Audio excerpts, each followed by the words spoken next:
Bueno, en la Biblia, nuestro Nuevo Testamento, si se dan cuenta, vamos a abrir en Mateo. Hay veces que en las Biblias, en Mateo capítulo 1, antes viene una hoja que dice el Nuevo Testamento. Y a veces viene explicado ahí acerca de los 400 años de silencio. No hay algunas que no, como en la mía, que no se explica, pero aquí nos marca en Malaquías y ya después hasta lo que es Mateo. Y ya lo explicamos, ¿verdad? Acerca de los 400 años de silencio, son que Dios no habló al pueblo. Después viene con Juan el Bautista. Y entonces, lo mismo que hemos pasado en la iglesia, lo mismo que les he enseñado, que los libros no es la cuestión de que apenas van a suceder las cosas, sino estos ya sucedieron todos esos eventos y por lo tanto hay una persona que los está escribiendo. Entonces, Mateo no quiere decir que Mateo, antes de que pasara todo esto, Mateo fue dado revelación de parte de Dios, ¿no? Sino que él primero lo pasó, lo vivió, estuvieron con el Señor Jesús, después de la muerte, sepultura y resurrección, después de tiempo, entonces se empieza a escribir estos evangelios. Y en el primero es Mateo. Mateo, Marcos, Lucas y Juan. Son 4 evangelios. Estos evangelios se les llama los evangelios, los primeros 3 sinópticos. Lo vamos a ver la siguiente semana. Estos que se van complementando uno con el otro. Como en la radio me hicieron la pregunta acerca de cuando llega y le dicen, maestro bueno, que era el joven rico, y le dice, maestro bueno, y le dije al Señor Jesucristo, ¿por qué me llamáis bueno? No hay, y dice acerca de solamente hay uno bueno. ¿Quién es? Es Dios. Y entonces, haciendo la pregunta, entonces quiere decir que Jesús no es Dios y no es bueno. No, sí, reafirmando de que Él es bueno y que Él es Dios. Pero entonces diciéndole y se va complementando en Marcos, porque esto es en Mateo, y en Marcos nos dice que el joven llega y pone una rodilla en el suelo y le dice, maestro bueno. Ese es un símbolo de adoración. Y si él no hubiera sido Dios, lo hubiera levantado, pero él recibió la honra y la gloria que solamente le pertenece a Dios. Entonces, dando a entender, es como yo les daba este ejemplo acerca de cuando gana mi equipo, y entonces yo llego con las personas que son del equipo contrario al cual se ganó, y entonces les digo y les hago una pregunta, a ver, ¿quién ganó? No porque yo no sepa, sino porque quiero escucharlos de ellos, ¿verdad? Que me digan quién es el que ganó. Su equipo de ellos perdió, el mío ganó, pero yo estoy haciendo la pregunta, a ver, ¿quién ganó? ¿Quién ganó? Y, no porque no sepa, nuevamente, sino porque quiero que se reafirme lo que yo ya sé, pero ellos también lo saben y que ellos entiendan. Y es lo que hizo el Señor Jesucristo diciendo, ¿por qué me llamáis bueno? Nunca lo niega, sino más bien le dice, solamente hay uno bueno, que es Dios, dando a entender que si Él es bueno, entonces Él también es Dios. Muy fácil. ¿Se da cuenta? ¿Se entiende? Y bueno, entonces, después de los evangelios sinópticos, el libro de Juan, que también es complementario de los otros 3, y que van a narrar el nacimiento, el ministerio de Cristo, la crucifixión, la muerte, la sepultura y la resurrección, cuando asciende a los cielos también. En algunas partes va a hablar acerca de Galilea, donde está dándoles acerca de la gran comisión, pero no se dejen engañar, ahí no fue donde ascendió a los cielos, sino que ascendió a los cielos, fue en el monte, Se dejaron guiar por los estudios, el monte Sinaí, dice. El monte de los olivos, ¿ya ven? Es que como hemos estado con el monte Oreb, monte Sinaí, pero ahí, hermanos, escuchen, todo eso es, ¿se acuerdan de que les dije Oreb y Sión? ¿Es el mismo, sí o no? Sí. No. Escuchen bien. Y Sinaí. Porque el monte Sión, ¿dónde es? Al norte. En Jerusalén, en Israel. Y entonces, en Oreb, ¿qué es? Es el monte Oreb y el monte Sinaí. Por eso es que tenemos que estar escuchando y ver. El desierto, por eso también se le llama a ese desierto, el desierto del Sinaí, y que es donde está el monte Sinaí, que es el mismo, que es el monte Oreb, el monte de Dios. Y el monte Sión es en Israel, Jerusalén. ¿Se dan cuenta? ¿Vamos entendiendo eso? Es diferente, por eso quiero que pongan atención, por eso les dije muchas veces, no es lo mismo Sión a Sinaí, son dos diferentes. Sinaí, desierto del Sinaí, monte Sinaí, el monte Oreb, y Sión es en Jerusalén. Y ahí entonces en el monte de los olivos asciende a los cielos el Señor Jesucristo. Y después entonces se da lo que es los Hechos de los Apóstoles. ¿Y quién lo narra? Es Lucas, el médico amado. Quiere decir que entonces Pablo tuvo que ir a ciertas ciudades, cierta gente, y entonces también a hablarle a un médico, y ese médico fue salvo, fue entregado para el ministerio, y entonces va con Pablo todos sus viajes. Por eso es que en el libro de los Hechos al final no narra la muerte de Pablo. ¿Por qué? Porque todavía no había muerto, no había sucedido. ¿Cómo voy a narrar la muerte del hermano, no sé, salta para atrás, si todavía este hermano está vivo? Yo no lo puedo decir. Entonces quiere decir que cuando llegan ahí al libro de los Hechos, el último capítulo, todavía no había muerto Pablo, y se decía que posiblemente iba a ir a España. Entonces, en cuestión de todo esto, se dan las cartas paulinas en todo el ministerio de Pablo. ¿Cuáles son las cartas paulinas de Pablo? ¿Y qué es, y acerca de cuáles son? Todo lo que son primera, segunda, los Corintios, Efesios, Filipenses, Colosenses, Tesalonicenses, a Timoteo y todos ellos. Pero también hay unas cartas que son hacia los apóstoles, hacia los pastores. ¿Y quiénes son? ¿Cuáles fueron? Por ejemplo, Timoteo fue un pastor. Tito, acerca de que fue pastor Tito, sí o no. A ver.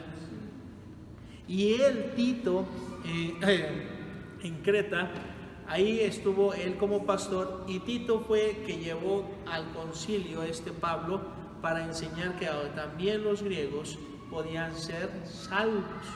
Eso lo vamos a ir viendo en las historias. Entonces, Tito no era hebreo, él era griego, y decía, también los griegos pueden ser. ¿No estás poniendo atención, Josafat? Yo creo que para la otra ya no vas a venir, entonces quiero que se entiendan. Se tiene acerca de lo que son las cartas paulinas, pero también se tiene las cartas pastorales, que son dirigidas a los pastores. ¿Se entiende? Y después están las epístolas generales. Esto es que son otros apóstoles que han escrito esas cartas para la gente, para las iglesias. Y también otros, por ejemplo, el primer pastor acerca de la iglesia en Jerusalén, obviamente entendiendo que Cristo es el buen pastor, y el que después estuvo como pastor en Jerusalén fue el medio hermano del Señor Jesucristo. y en el cual es Jacobo, en el cual es el que escribe Santiago. ¿Se dan cuenta? También hay otro que es Judas. Ese Judas, ¿quién es? Posiblemente Judas Tadeo, y otros decían que es Judas también el medio hermano del Señor Jesucristo.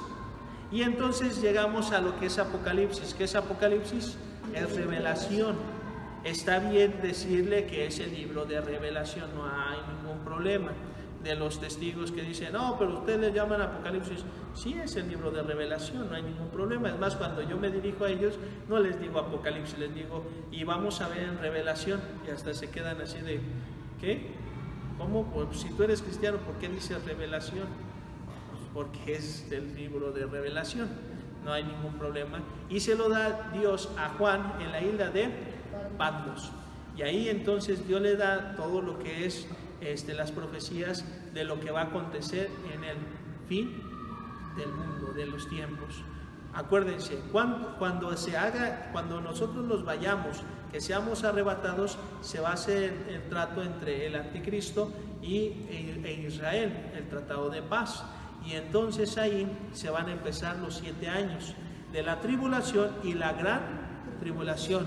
Y después va a venir Jesús con todos sus santos, con todos nosotros, con todos los ángeles a esta tierra, y después de que venza a todos sus enemigos, va a establecer aquí un reino milenial. Y en el reino milenial, después de ello, se acaba todo. O sea, que cuando venga el arrebatamiento por nosotros, ¿cuántos años van a pasar para que se acabe el mundo? 1007, o vamos a ponerle 1010, 1100, porque del arrebatamiento al tratado de paz no sabemos cuánto puede pasar. Puede pasar un día, unas horas, unos segundos, unos minutos, no sabemos. Es más, posiblemente se vaya a hacer que duren años, otros 100 años, no sabemos. Pero como es el tiempo y como se ha reducido, yo creo que van a ser unos par de días nada más. Y se va a hacer el tratado y vienen los 7 años y después los 1000 años, ahora sí, de la edad de oro allá en Israel y de todo el mundo, con la presencia de Dios. Se va a terminar este planeta. Entonces ya se sabe cómo se va a acabar todo este mundo. Entonces, por eso es que viene el arrebatamiento. ¿Qué es lo que ahorita va a acontecer? ¿Cuál es la profecía que falta por cumplirse para que entonces pase todo eso? El arrebatamiento. Nada más. No, pero las guerras, rumores de guerras, eso es principio de dolores. O sea que es el principio del fin, pero todavía no es el fin, sino nada más es el principio es una sala antes de entrar a la oficina, antes de entrar a todo lo demás. ¿Se entendió? ¿Se comprende? Entonces, ¿cuál es la profecía que falta para que todo lo demás se cumpla? La del arrebatamiento, que sabemos que vamos a ir con Cristo para reinar y después regresaremos, estaremos en el reino milenial y después esto se acabará. Entonces, ¿entendieron la tarea? ¿Sí? Y también se entendió un breve resumen del Nuevo Testamento. Para la siguiente semana vamos a ver de los libros, de los evangelios, y también si tienen preguntas de los evangelios, adelante, nos los puedan estar diciendo. Hay muchos que han salido de evangelios según Judas, Iscariote y todos ellos. Eso es mentira porque, pues también, porque después de 2000 años salen. Sí. Yo tengo una duda. Sí. En esta línea de tiempo, ¿entonces se marca el año cero? No hay año cero, no. No hay un cero realmente como tal. Simplemente es del año 2. Entonces, como se empieza a descontar y empieza del año 2, se termina y entonces entra en la etapa del año 1. Y después del año 1 es otra vez, tanto es el inicio como la finalización del conteo. Y después es el 1, 2, 3. No se vuelve a repetir, sino que ese es el parteaguas, que es del 2, 1, 2, 3, 4, no hay año cero. Muchas veces se ha hablado del año cero, pero no. ¿En qué año estás? No, pues estoy en el año cero, son 12 meses, pero este es el año cero, no hay año cero, es un conteo del año 1. Y por eso es que a veces las cuentas no salen con respecto al Señor Jesús, porque cuentan un año 1 que se está terminando y es el 0, es 1, el 1 otra vez son 2, y entonces es ahí donde está el descompensado, pero realmente no, o sea, 2, 1, 2, 3. ¿Y en qué momento ahí se empieza a marcar entonces después de Cristo? Porque como se tiene un conteo ya desde antes, no son con los romanos ni los griegos, sino que ese conteo ya venía. Y se da, y lo podemos ver y lo vimos en Génesis, acerca del tiempo. Y cuando se empezó a dar lo de la línea del tiempo, y en qué año. Y se empezó a descontar. Y fue cuando lo único que hicieron las demás culturas es pues a estar adoptando lo que son el conteo de esas culturas, no le vamos a poder llamar judíos, porque todavía los judíos ni los israelitas estaban. Entonces es en el tiempo, vamos a decir, de Génesis, y es cuando les expliqué acerca de todo eso. Y entonces, por ejemplo, los griegos no dijeron, pues aquí ya hay vamos a poner ahora como muchos reinos. Ahora, como yo soy, aquí tengo que ser el centro de todo. Así que aquí una lengua nueva, o todo nuevo, todo diferente. Y no. Y aquí se empieza que tanto los griegos, los romanos, ya se traía esa línea del tiempo. Entonces ellos nada más se acoplan a esa línea del tiempo y listo. Entonces no lo inventan ellos, ni tampoco lo inventan ni los medos, ni los persas, ni Nabucodonosor con los babilónicos, ni los egipcios, sino desde antes. Por eso es que esto acerca de la Biblia, por eso es la manera avanzada que se tiene, que el conteo no vienen con las culturas grandes. Y cuando dicen, no, pues acerca de los mayas, ¿no? El 0, pues está muy bien, y aquí, pero ya se tenía un conteo, y ya se llevaba un conteo, y ya se tenía una escritura también. Entonces, ya se había escrito también antes y sabían cómo. Y en Éxodo, ¿se acuerdan que lo estuvimos viendo como el Señor dio acerca de las tablas?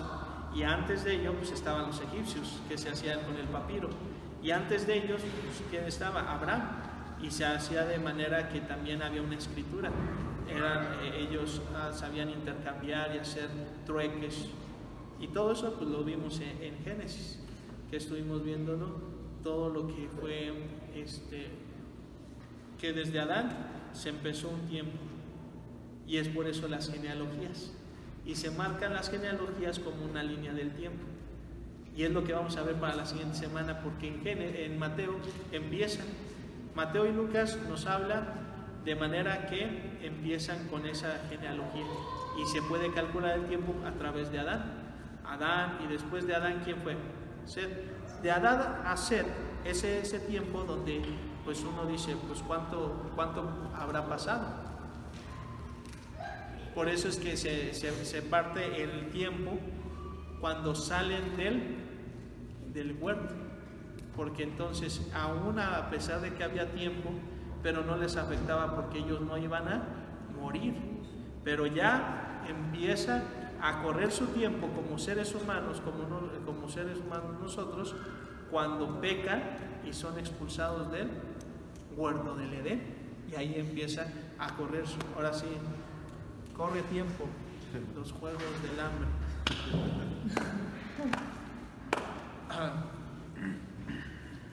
¿Listo? ¿Alguien más? ¿Otra pregunta? ¿Duda? Bueno, vamos a orar entonces, vamos a orar. Señor Padre Celestial, gracias te damos, gracias porque tú has sido bueno con nosotros, nos has permitido, Señor, que vengamos, estudiemos, aprendamos, y Señor, que tú nos sigas dando más entendimiento de la palabra de Dios. Gracias porque tenemos la disposición y Señor, que tú nos sigas enseñando y mostrando la verdad. Gracias por todo en el bendito nombre de nuestro Señor y Salvador Jesucristo. Amén. Listo. Bueno, lleven las mesas y acomoden todo, lleven la cafetera, todo lo que se necesita.